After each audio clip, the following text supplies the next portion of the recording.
waktuin kesepakatan. Nah, berikutnya apa? Berikutnya persembahyangan. Saya kadang prihatin. Ya kalau di sini sembahyang di rumah nggak ada masalah. Kenapa ya? Mungkin sembahyangnya itu yang bantu sembahyang itu mahal. Ya tokohnya kan mahal semua. Ya minimal sama kita itu kan Cina benteng. Tapi kalau di rumah duka itu nggak jelas benteng bukan atau bukan. Yang jelas sih bukan benteng lah. Bukan juga orang daerah. Nggak banyak ya. Kata-kata lain. Masa dia lebih tahu dari kita? Ya. Cik, nanti sembahyangnya diatur-atur. Nanti sembahyangnya pakai apa biasa? Apa? 5. Terus apa? Telur 5. Siang 5. Coba tanya. Saya mengatur sembahyang. Termasuk tokoh-tokoh bertanya. Kok kenapa pakai apel sih? Kenapa mesti pakai apel sih? Kenapa mesti pakai siang ini? Kenapa mesti pakai apa? Pisang? Ya semangka. Kenapa mesti pakai semangka? Pasti jawabannya gitu. Ya biasanya pakai begitu sih. Ya biasanya pakai 5. Kenapa nggak pakai 6? Kenapa nggak pakai 4? Kenapa nggak pakai 1? Nah, jadi apa? Sebetulnya nenek moyang kita sudah mengajarkan kepada kita ajaran yang begitu luar biasa dan bijaksana dengan ditaruhnya buah atau sesajian seperti itu. Jadi ada maknanya. Kalau apel itu bahasa Mandarinnya saya juga hafal ya Mandarin, tapi apel saya tahu ya, itu dalam bahasa Mandarinnya Kinpo, buah keselamatan ya. Dengan ditaruhnya apel semoga mendiang dan semua anak cucu selamat. Tuh maknanya. Oh, dikasih kue mangkok atau kue apel, semoga rezekinya berkembang, anak cucu dan mendiang. Iya. Terus apa? Kueku kayak batok, kuyak, dalamnya putih. Semoga kemampuan anak cucu ya tetap ada dari hari ke hari seperti kuningnya kue kodok. Ya. Terus apa lagi? Pisang. Ya, pisang. Misalkan pakai pisang. Oh, mesti pakai pisang. Terus duduknya begini. Kalau Manado baru meninggal itu pisangnya begini. Nanas nggak pakai daunnya. Nah, pisang filosofinya apa? Semoga anak cucu rukun selalu seperti pisangnya, satu bonggol dengan anak-anak pisang. Hebat kan? Nenek moyang kita ngajarin tuh. Begitu kan? Oh iya, supaya kompak selalu rukun. Nah, ya.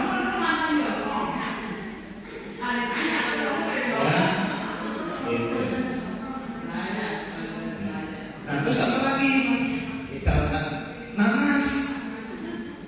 Kalau ingin menikmati buah nanas yang enak, yang manis, bersiaplah kena duri-durinya, duri daunnya, duri kulitnya. Kita pegang, kita kupas, gitu kan? Hidup juga begitu. Kalau ingin bahagia, jangan takut penderitaan. Kalau dulu kita kecil takut dengan penderitaan, kita nggak bisa jalan sih. Ya, belum bisa jalan kan, begitu berdiri jatuh, pada biru, benjol, jalan kaki, dari sampai seleo gitu. Karena kita patah menyerah, berhasil hidup kita. Sama, waktu pacaran itu begitu kan. Kalau cuma begitu pacaran, anak sekali putus selesai juga. Tapi kan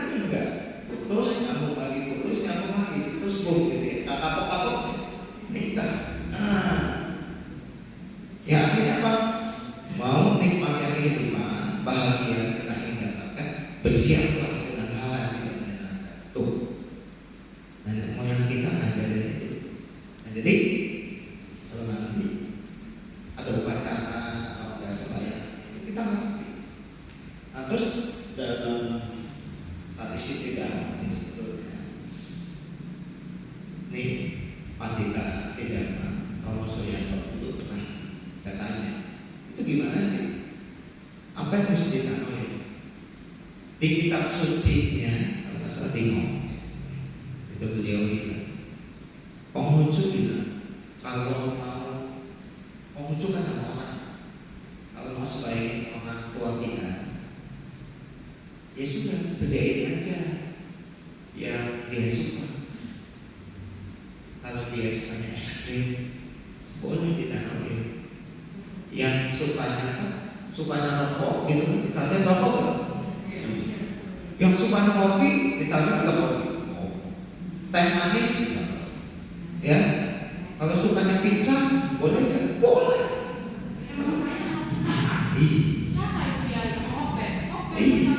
Terus apa? Sukanya ice cream, boleh sendiri. Mama saya gitu, setiap sembahyang setengah 3 kali, itu pasti es krim gak ketinggalan. Romo, kalau saya suka durian, baru disamping, boleh gak nanti ditaruhin? Boleh.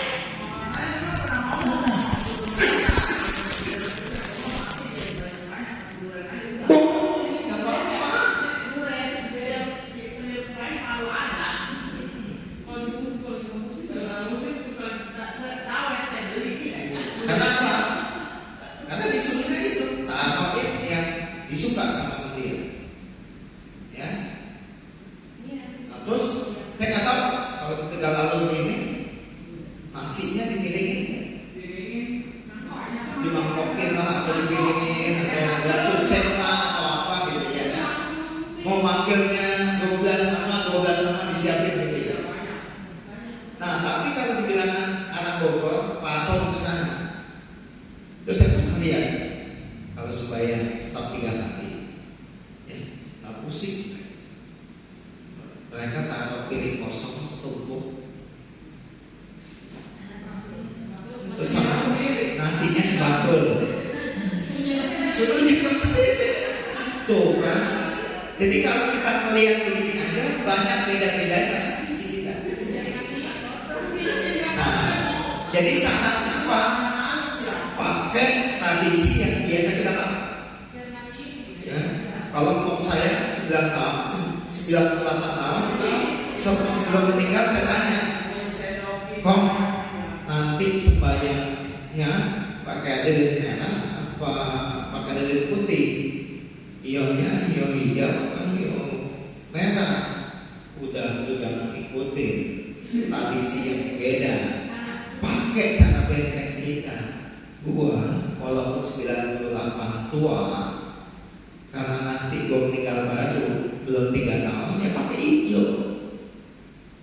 Gunanya lilin putih itu supaya orang tahu, oh ini yang keluarga ini membayangin orang tuanya atau leluhurnya belum 3 tahun meninggal baru nih.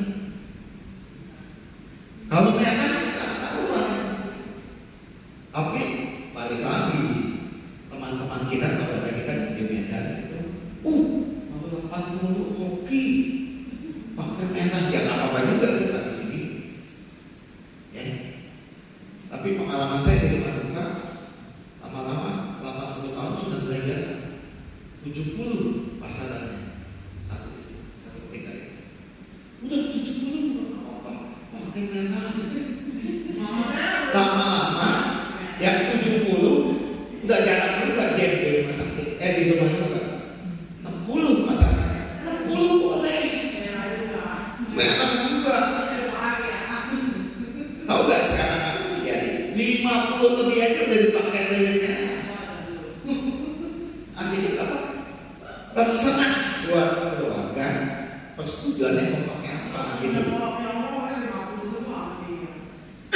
Ya, jadi bebas, nggak ada masalah, nggak ada yang salah, nggak ada juga. Pengaruhnya apa? Kalau hijau itu menandakan orang bisa lihat, oh ditinggal baru itu tidak tahu. Udah, memang itu fungsinya. Kenapa buat anaknya warnanya putih? Ya, kue kupnya tadi pakainya apa sih? Kayak semacam bukan kue bangkit ya, bahannya bukan kue mangkok tapi diloyangin kue apem, apem putih.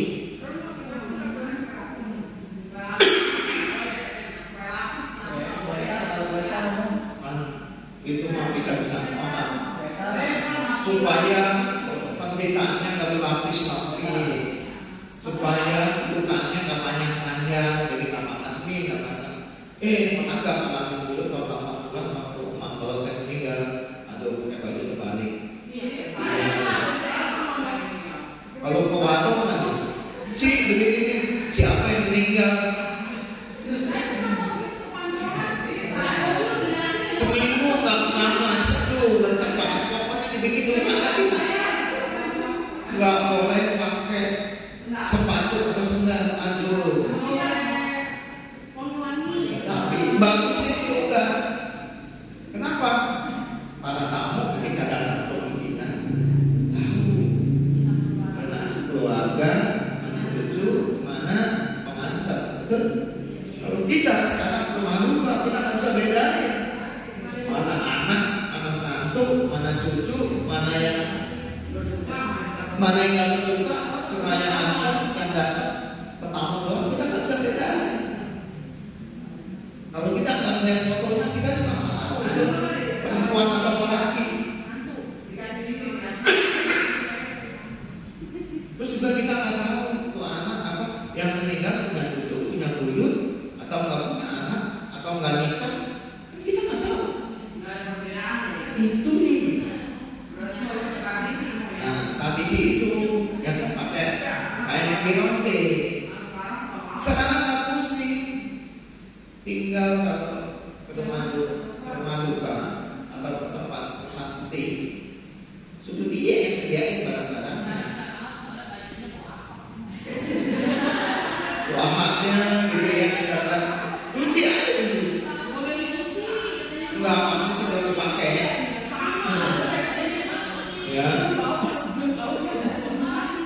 Ya kalau mama saya sudah mulai modern, kita cuma pakai kepala dulu.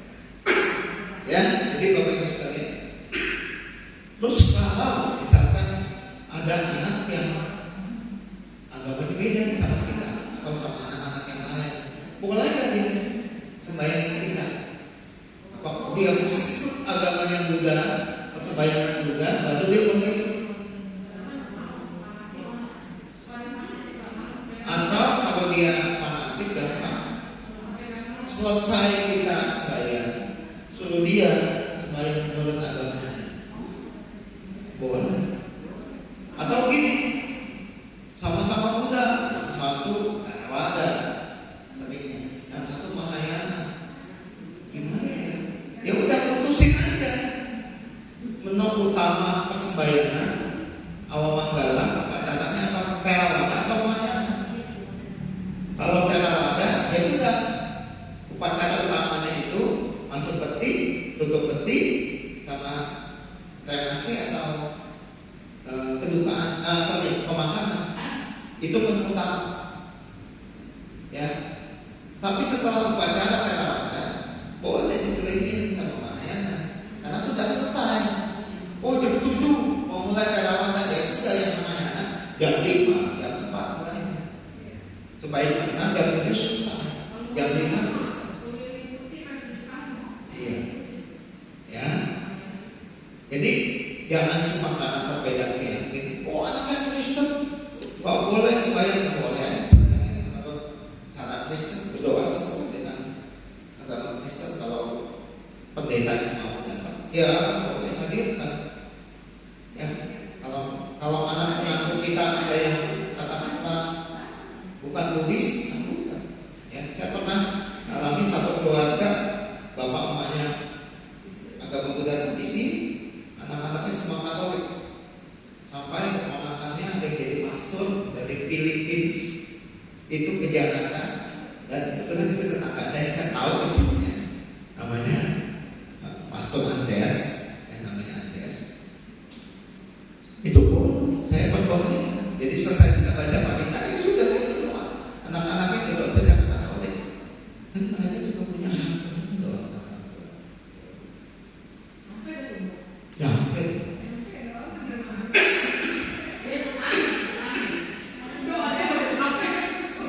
nah, Bapak Ibu sekalian, kadang-kadang kita berpikir gitu, oh, kalau kita sembahyang ke orang tua kita, leluhur kita, ini nasinya jadi nggak enak dimakannya, hambar, kering, ya tenang aja udah 3-4 jam udah terbuka, pasti metak-metak begitu kan dimakan juga nggak enak kan.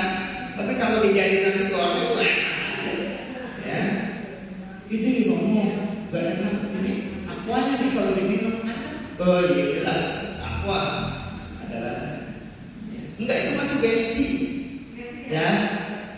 Jadi mereka itu tahu, oh apakah beda antara patidana ya sama dakina? Itu kalau sebanyak dengan dakina, sebenarnya ada bedanya. Saya mau bilang gitu. Beliau-beliau itu kalau kita persembahan, beliau-beliau itu menerima apa yang tidak terlihat, apa yang tidak bisa kita rasakan dengan tubuh kasar kita, bukan itu yang mereka terima. Mereka menikmati apa yang tidak terlihat. Ya. Nah, terus apa bedanya dakina dengan patidana? Misalkan gini, kalau patidana kasih bante makanan minuman, berbuat baik, perbuatan baik kita persembahkan, kita limpahkan ke leluhur kita, ke orang tua kita, gitu. Terus dalam bahasa Sunda, di sono kita berikan makanan, di sono makanan berlimpah, betul? Dalam suka dikasih jubah kepada para biku atau kepada fakir miskin, mendiang tahu, mendiang bahagia di sana dapat apa baju yang gemerlapang yang bagus, ketik bahasa suka. Kasih air, oh di sana dapat kepala yang sejuk yang bisa mandi, bisa minum sepuasnya. Tahu nggak kalau kita memberikan dakina atau memberikan tetapi tidak begitu konsep.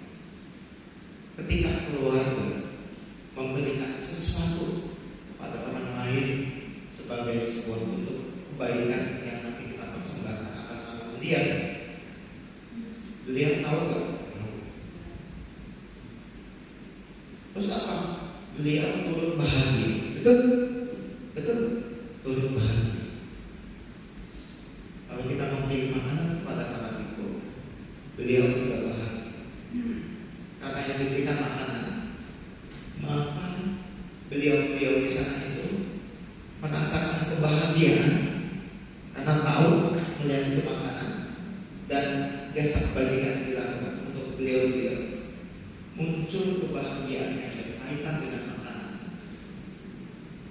Makhluk-makhluk di sana itu tergantung pikiran, sangat tergantung. Sama kita juga begitu. Kita utang di Uber dek kolektor, mukanya kusut, dilihatnya kalau orang belum makan pagi, belum makan siang, mukanya pucat. Sama, ya, tergantung batinnya. Kalau batin happy, dia bisa mendapatkan apa yang menjadi bentuk kebahagiaan. Jadi kalau keluarga memberikan makanan atas nama dia, beliau juga bahagia, punya bahagia yang berkaitan dengan makanan. Sama juga ketika kita mempersembahkan leluhur kita, orang tua kita dalam bentuk dakina atau makanan, pada muncul kebahagiaan. Beliau itu yang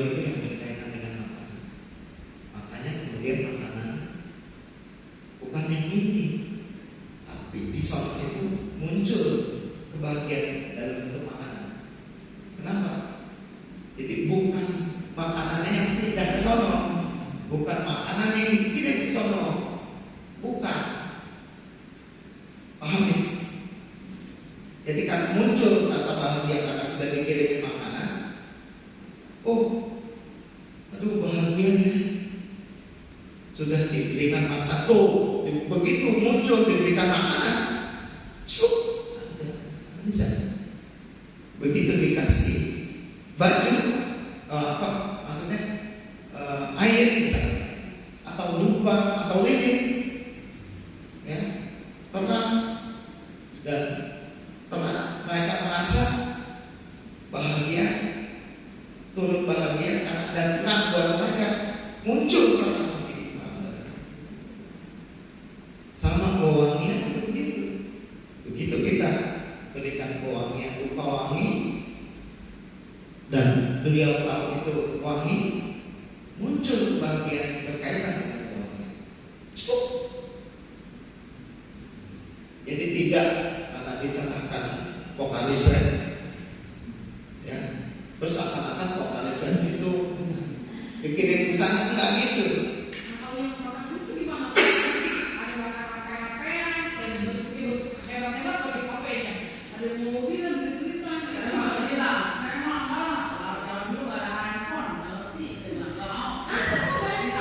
Terus belum kalau nanti diimpiin, ya, diimpiin misalnya, atau ketika kita dikirimin handphone-handphonean kan, iya tolong dong, yang jual pulsa ada, kirim yang jual pulsa, kita bakal yang jual pulsa, ya, yang kami itu. Tetapi apakah beliau-beliau itu bahagia? Kalau kita bakalin ya bahagia. Bahagia kenapa? Jadi beliau-beliau itu sangat bahagia kalau diingat. Sama teman kita tuh udah lama dari kecil tak ketemu, dia dari Amerika, tiba-tiba ketemu kita di pasar depan. Betul itu di Amerika, puluhan tahun dia sekarang pindahlah ke Jakarta begini. Happy gak? Walaupun tadi kasih cinta mata, tadi kasih makanan khas Amerika, happy kan? Happy. Kenapa? Karena dia ngasihnya kita. Coba bayang, ya, anak cucu kita gedein dari kecil sampai dewasa, kita khawatir seandainya kita ada di luar kota, setahun sekali kita nggak telepon sama kita, enak gak gitu? Enak gitu. Jangankan kita, jangankan kirimin makanan kita, ya. Video call, chat-chatan aja enggak, ya. Jadi yang beliau butuhkan adalah apa? Diingat dengan cara-cara yang baik, sembahyang, baca parita, makanya Allah Tionghoa itu kan sebelum sembahyang itu ngecek gitu ya. Manggil kita, kasih tahu bahwa kita akan melakukan kebajikan, baca parita, lima jasa, nanti kalau Waisak kemarin itu kita mau apa, kasih sesuatu ke sangga. Nah, kalau teman-teman di kelenteng sebelum sembahyang pembuka punya kebiasaan apa? Di perapatan jalan minimal 7 perapatan mereka sembahyang. Sembahyang apa? Mereka ingin mempersembahkan sesuatu kepada para mulia, ya, untuk datang ke wihara. Jadi kalau mereka banyak, siapa sih mereka? Mereka adalah makhluk-makhluk yang tidak diingat oleh Tuhan. Boro-boro dikasih makanan sesaji, boro-boro dikasih kelimpahan biasa, diingat aja enggak? Karena apa? Karena anak cucunya berpikir ada pihak lain yang ngurusin. Awin, udah kalau meninggal yang Allah yang ngurusin, kita yang hidup. Masa begitu sih? Ya. Jadi mereka butuh diingat dengan cara-cara yang baik. Ingat, biasa kumpul-kumpul, kumpul yuk nanti masak babi cin. kesukaan si mama biasanya suka masak. Oh, ayam mama, oh, cocok deh. Apalagi dia bikin ketupat, ya, yang biasa mama buat. Itu juga mendatangkan kebahagiaan. Ya, bagi bisa mencapai kita itu, ya. Jadi beliau itu begitu. Nah, terus apa lagi? Ada pertanyaan? Oh, semangat dibanting itu adalah filosofi sebetulnya. Jadi gini, itu sebuah simbolik ketika seseorang akan memasuki kehidupan baru, seperti bebijian yang nanti tumbuh dari semangka ini karena dibanting dan akan tumbuh menjadi semangka baru. Jadi kehidupan yang berlanjut dengan kehidupan yang baru. Ya. Nah, kalau kita udah ngerti, tahu informasi tentang itu, kita nggak terdekat. Oh iya, kenapa buah 5, kenapa 7, ya, kenapa 4? Sesuatu orang biasa seperti kita nih, buat leluhur kita, buat orang tua kita, termasuk kita kalau meninggal, ionya 2, betul? Ionya 2 batang. Nah, tapi kalau buat Buddha 3, ya betul, udah ada masalah. Tapi sesungguhnya apa? Itu menggambarkan kalau dari sisi budaya Tionghoa adalah apa? Bahwa Bodhisattva, para dewa, para Buddha adalah sesuatu yang adikodrati, yang ganjil, yang jarang sekali. Buddha banyak kan jumlahnya? Tidak banyak. Bodhisattva banyak kan jumlahnya? Tidak banyak. Para dewa juga masih banyak manusia. Gitu. Jadi apa? Untuk menggambarkan keganjilan sesuatu yang tak biasa itu, maka dipergunakan kain ganjil. Ionya 3 batang, walaupun nggak sering kelihatan. Kalau tiangnya di depan itu memang ada 12, satu batang 3 doang. Itu untuk menggambarkan keganjilan. Ya boleh aja, nggak ada masalah. Ya. Terus kalau buat sanak kelompok 2 cukup. Cetak gol 2 pasangnya, 2. Iya.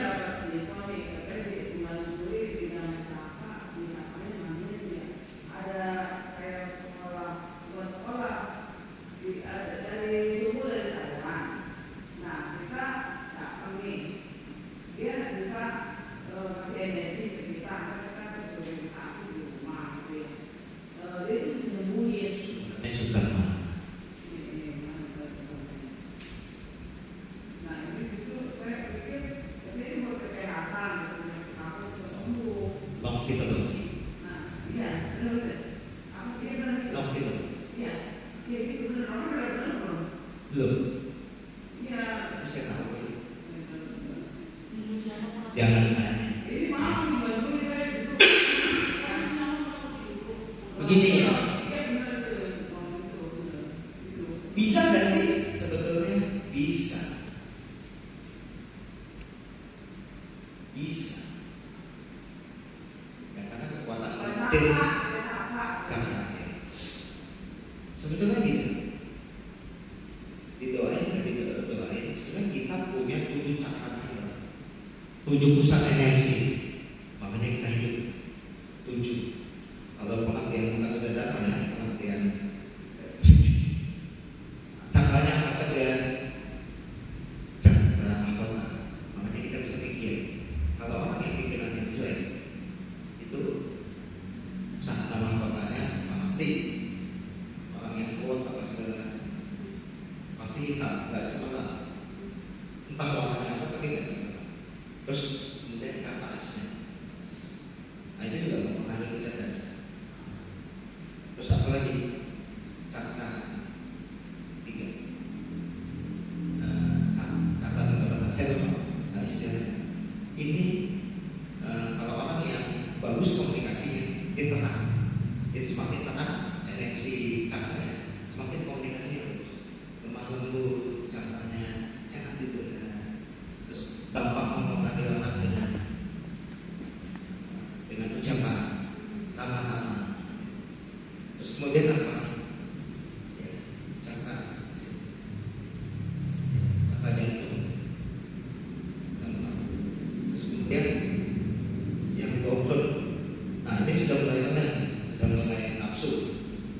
tentang sesungguhnya makin terkendali nafsu.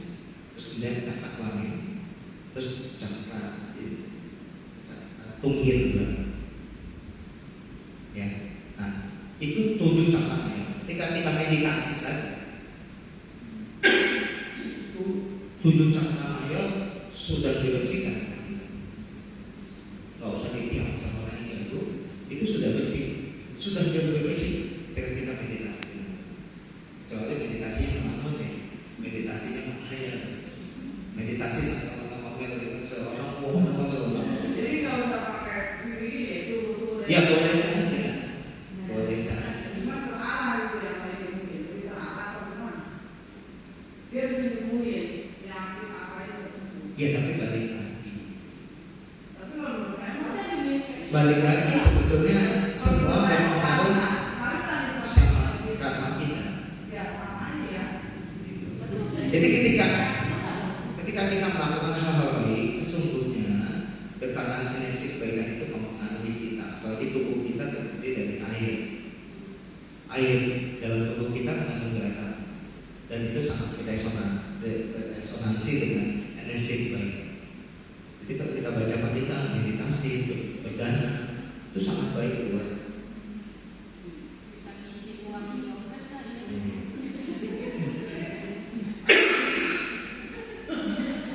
Apakah dia memang bisa? Dia bisa saja. Tapi setelah bisa, maknanya. Tapi kalau menurut saya ya pas saya diajaran lama nih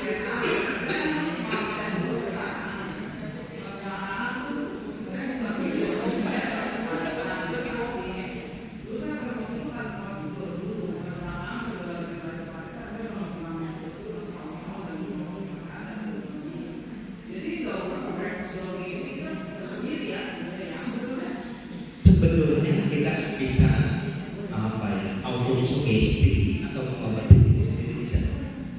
Ya, dengan kita duduk meditasi, semoga saya bahagia. Kalau itu diyakini dengan sepenuh hati, dengan kita ngomongnya dengan kelembutan, tanpa kaget, gitu ya. Penuh dengan perasaan, penuh dengan perasaan mengasihi diri kita, itu sangat efektif buat kita. Ya. Kadang-kadang kita mengasihi diri kita ketika kita dikhianati, ketika kita sedih, gitu ya. Itu juga berpengaruh sama sistem energi kita, dan itu mempengaruhi rupa kita, jasmani kita. Namanya rupa, cintanya rupa. Makanya orang yang pikirannya kusut, cenderung tubuhnya banyak sakit. Itu begitu. Kenapa kumla? Kenapa karena darah tinggi? sering ngelamun ya? Sering ngelamun? Sering sih kamu? Kamu pernah ngelamun nggak? Nggak. Atau kalau yang terima diet kali, diet pengen kurus.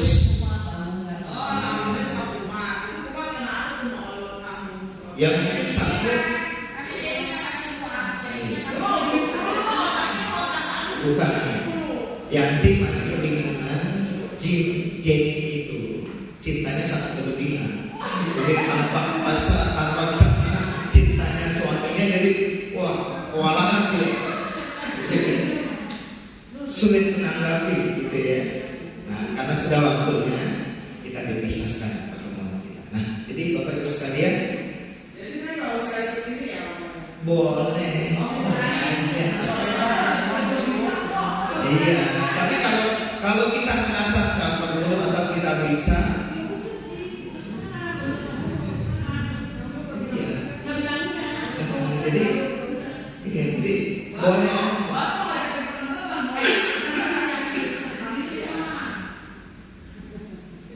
Jadi apa? Jadi